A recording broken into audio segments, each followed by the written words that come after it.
નમસ્કાર મિત્રો, જ્ઞાનવૃક્ષ પર તમારા સૌનું સ્વાગત છે. આજે આપણે જનરલ સ્ટડીઝના એક એવા ટોપિક પર વાત કરવાના છીએ જે રાષ્ટ્રીય સુરક્ષા માટે તો મહત્વનો છે જ, પણ સાથે સાથે જીપીએસસી જેવી પરીક્ષાઓ માટે તો અત્યંત જરૂરી છે. અને એ વિષય છે ભારતની પરમાણુ નીતિ. તો ચાલો આજે એના દરેક પાસાને એકદમ સરળ ભાષામાં સમજીએ. ચાલો શરૂઆત જ એક મોટા સવાલથી કરીએ. શું ભારત ક્યારે કોઈ પણ દેશ પર પહેલો પરમાણુ હુમલો કરશે? આ એક એવો સવાલ છે ને કે જેની આસપાસ જ આપણી આખી પરમાણુ રણનીતિ ઘડાયેલી છે.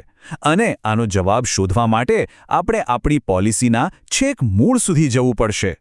તો જુઓ, આ આખી વાતની શરૂઆત થાય છે વર્ષ 1998માં. એ સમયે આપણા વડાપ્રધાન હતા અટલ બિહારી વાજપેયીજી અને એમના નેતૃત્વમાં ભારતે પોખરણમાં ઓપરેશન શક્તિ હેઠળ સફળ પરમાણુ પરીક્ષણો કર્યા. બસ આ દિવસથી જ ભારત દુનિયાની સામે એક ઓફિશિયલ ન્યુક્લિયર પાવર તરીકે ઉભરી આવ્યું.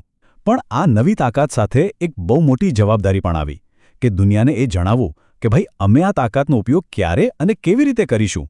અને આના જ પરિણામે જાન્યુઆરી 2003માં ભારતે પોતાની સત્તાવાર પરમાણુ નીતિ એટલે કે ન્યુક્લિયર ડોક્ટ્રિનની જાહેરાત કરી.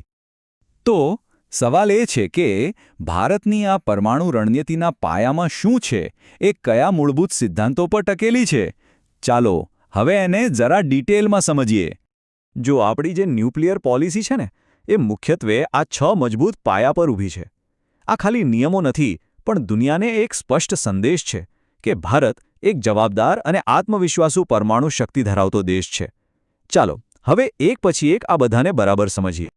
આપણી પોલિસીનો સૌથી પહેલો, સૌથી મહત્વનો અને કેન્દ્રીય સિદ્ધાંત છે નો ફર્સ્ટ યુઝ એટલે કે પ્રથમ ઉપયોગ નહીં. આનો અર્થ એકદમ સાફ છે. ભારત ક્યારે પણ કોઈ પણ સંઘર્ષમાં પરમાણુ હુમલો કરવાની શરૂઆત નહીં કરે. આ એક પ્રતિજ્ઞા છે જે બતાવે છે કે આપણી વિચારધારા રક્ષણાત્મક છે, આક્રમક નહીં. હવે બીજો સિદ્ધાંત છે ક્રેડિબલ મિનિમમ ડિટરન્સ. આ શબ્દો થોડા ભારે લાગે, પણ એનો મતલબ બહુ સીધો છે. ભારત અમેરિકા કે રશિયાની જેમ હજારો પરમાણુ હથિયારો બનાવવાની રેસમાં નથી. આપણો હેતુ શસ્ત્રોનો ઢગલો કરવાનો નથી, પણ બસ એટલી તાકાત રાખવાનું છે કે કોઈ દુશ્મન દેશ આપણા પર હુમલો કરવાનું વિચારવાની પણ હિંમત ન કરી શકે. મતલબ કે આપણો ધ્યેય યુદ્ધને રોકવાનો છે, યુદ્ધ શરૂ કરવાનો નથી. પણ નો ફર્સ્ટ યુઝ પોલિસીમાં એક મોટો અને ખૂબ જ ગંભીર અપવાદ છે. આ પોઈન્ટ પરીક્ષા માટે ખાસ યાદ રાખજો. જો કોઈ દેશ ભારત પર કે પછી ભારતીય સેના પર ગમે ત્યાં મોટા પાયે રાસાયણિક એટલે કે કેમિકલ કે પછી જૈવિક એટલે કે બાયોલોજિકલ હથિયારોથી હુમલો કરે તો ભારત જવાબમાં પરમાણુ હથિયારનો ઉપયોગ કરવાનો વિકલ્પ ખુલ્લો રાખશે.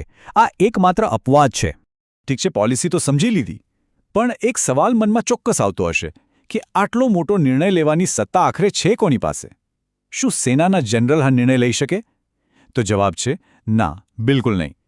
ચલો એ આખા માળખાને સમજીએ જ્યાં નિર્ણય લે છે અને જેમાં નાગરિક નિયંત્રણ એટલે કે સિવિલિયન કંટ્રોલ સૌથી ઉપર છે.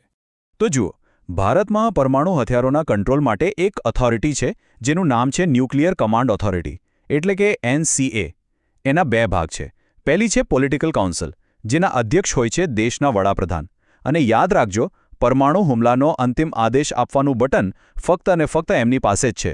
અને એમને મદદ કરવા માટે છે બીજો ભાગ, એક્ઝિક્યુટિવ કાઉન્સિલ. આના અધ્યક્ષ હોય છે રાષ્ટ્રીય સુરક્ષા સલાહકાર એટલે કે NSA. એમનું કામ પોલિટિકલ કાઉન્સિલને સલાહ આપવાનું અને લીધેલા નિર્ણયનો અમલ કરાવવાનું છે. હવે આગળ વધીએ.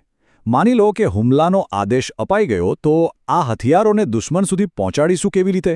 જુઓ, નો ફર્સ્ટ યુઝની પોલિસી ત્યારે જ કામ કરે જ્યારે દુશ્મનના પહેલા હુમલા પછી પણ આપણી પાસે વળતો ભયંકર જવાબ આપવાની તાકાત બચી હોય. આને જ ટેકનિકલ ભાષામાં સેકન્ડ સ્ટ્રાઇક કેપેબિલિટી કહે છે. અને આ ક્ષમતા માટે ન્યુક્લિયર ટ્રાયડ હોવું અનિવાર્ય છે. આ ટ્રાયડ એટલે કે ત્રિકોણનો પહેલો પાયો છે જમીન. આમાં આપણી અગ્નિ અને પૃથ્વી સિરીઝની શક્તિશાળી બેલિસ્ટિક મિસાઇલો આવે છે, જે જમીન પરથી લોન્ચ થઈને દુશ્મનના કોઈપણ શહેરને નિશાન બનાવી શકે છે. બીજો પાયો છે હવા. આપણી વાયુસેનાના સુખોઈ 30 MKI અને મિરાજ 2000 જેવા ફાઇટર જેટ્સ પરમાણુ બોમ્બ લઈને ઉડાન ભરી શકે છે અને દુશ્મનના વિસ્તારમાં જઈને ટાર્ગેટ હિટ કરી શકે છે. અને ત્રીજો, જે સૌથી ખતરનાક અને સૌથી સુરક્ષિત પાયો છે, એ છે સમુદ્ર. આપણી આઈએનએસ અરિહંત જેવી પરમાણુ સંચાલિત સબમરીન મહિનાઓ સુધી દરિયાના ઊંડાણમાં છુપાયેલી રહી શકે છે. દુશ્મન કદાચ આપણા જમીન અને હવાઈ બેઝને નષ્ટ કરી દે તો પણ સમુદ્રના પેટાળમાંથી આ સબમરીન બહાર આવીને વળતો પ્રહાર કરી શકે છે. આ જ આપણી સેકન્ડ સ્ટ્રાઇક ક્ષમતાની અસલી ગેરંટી છે. અને તમને જાણીને ગર્વ થશે કે આ ત્રણેય ક્ષમતાઓ એટલે કે જમીન, હવા અને સમુદ્ર આ ત્રણેય પ્લેટફોર્મ પરથી પરમાણુ હુમલો કરવાની ક્ષમતા સાથે ભારત એક કાર્યરત ન્યુક્લિયર ટ્રાયડ ધરાવતો વિશ્વનો માત્ર 6થો દેશ છે. આ કોઈ નાની સૂની સિદ્ધિ નથી. ઓકે, અત્યાર સુધી આપણે બધી ફેક્ચ્યુઅલ વાતો કરી. હવે થોડું એનાલિસિસ કરીએ. સમય બદલાય, પરિસ્થિતિઓ બદલાય, તો શું ભારતની નો ફર્સ્ટ યુઝની પોલિસી આજે પણ એટલી જ સુસંગત છે? આ વિષય પર આજકાલ નિષ્ણાતોમાં બહુ મોટી ચર્ચા ચાલી રહી છે. મુખ્ય પ્રશ્ન એકદમ સીધો છે. આપણા પાડોશી દેશો, ખાસ કરીને પાકિસ્તાન અને ચીનના બદલાતા વલણને જોતા, શું ભારતે પોતાની નો ફર્સ્ટ યુઝ નીતિને જ વળગી રહેવું જોઈએ કે પછી સમય આવી ગયો છે કે એમાં કોઈ ફેરફાર કરવામાં આવે? ચાલો આપણે બંને પક્ષની દલીલોને નિષ્પક્ષ રીતે સમજવાનો પ્રયત્ન કરીએ. એક તરફ જે લોકો નીતિ બદલવાની વાત કરે છે એમની દલીલ એવી છે કે પાકિસ્તાન નાના, ટેક્ટિકલ પરમાણુ હથિયારો બનાવી રહ્યું છે. એ કદાચ યુદ્ધભૂમિ પર એનો ઉપયોગ કરી લે અને આપણી નો ફર્સ્ટ યુઝ નીતિને કારણે આપણે પહેલો પ્રહાર ના કરી શકીએ. જ્યારે બીજી તરફ જે લોકો આ નીતિ જાળવી રાખવા માગે છે એમનું કહેવું છે કે આ પોલિસીને કારણે જ આજે દુનિયાભરમાં ભારતની છબી એક જવાબદાર પરમાણુ રાષ્ટ્ર તરીકેની છે.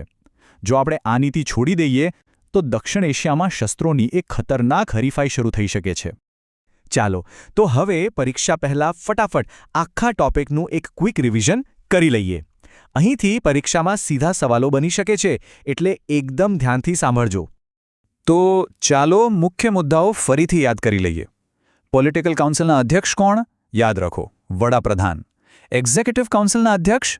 રાષ્ટ્રીય સુરક્ષા સલાહકાર. આપણો સત્તાવાર સિદ્ધાંત કયા વર્ષમાં આવ્યો? 2003માં.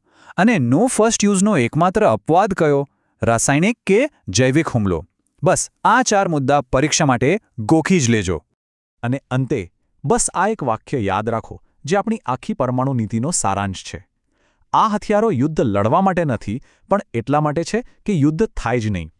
આ જ એક સમજદાર અને આત્મવિશ્વાસુ રાષ્ટ્રની સાચી ઓળખ છે. આશા છે કે આ સમજૂતી તમારા માટે ઉપયોગી રહી હશે.